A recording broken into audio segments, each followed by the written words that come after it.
Hi friends, வாழ்க வளமுடன். நம்ம இன்றைக்கி ஒரு செம்பருத்தி டீ பார்க்கலாம். ரொம்ப நல்லதுங்க ஹார்ட்டுக்கு. இது ஹார்ட்டுக்கு ரொம்ப நல்ல செம்பருத்தி டீ எப்படி செய்கிறதுன்னு பார்ப்போம். கொஞ்சம் தண்ணி நல்லா கொதிக்க வச்சுக்கணும். வெறும் இதழ் மட்டும் பிச்சு இது மாதிரி தனியாக வச்சுக்கணும். இந்த ஸ்டெம் யூஸ் பண்ணக்கூடாது. வெறும் இதழ் மட்டும் எடுத்துக்கணும். லெமன் லைட்டாக ஸ்க்வீஸ் பண்ணிக்கணும். நல்லா வெந்த பிறகு அது கூட வேணும்னா ஹனி கலந்து குடிக்கலாம். எப்படி செய்யறதுன்னு பார்க்கலாம் வாங்க. கொதிக்கிற தண்ணியில் இந்த பூவை போட்டேன். நல்லா கொதிக்கட்டும். கொதிச்சு இறங்குங்க, டிகாஷன் இறங்கட்டும்.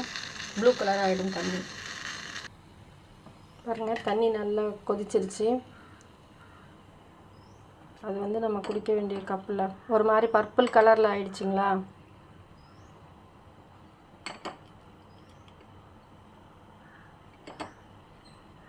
இதை எடுத்துட்டு இது கூட கொஞ்சோண்டு ஹனி மட்டும் மிக்ஸ் பண்ணிவிட்டு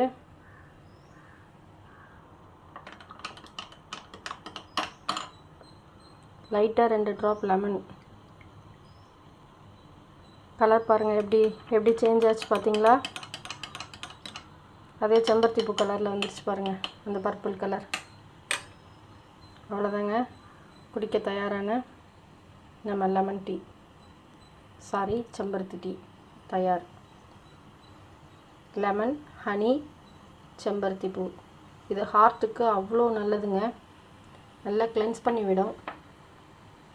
ஹார்ட்டில் உள்ள கொழுப்பெல்லாம் எல்லாரும் பயன்படுத்துங்க. வாழ்க வளமுடன்.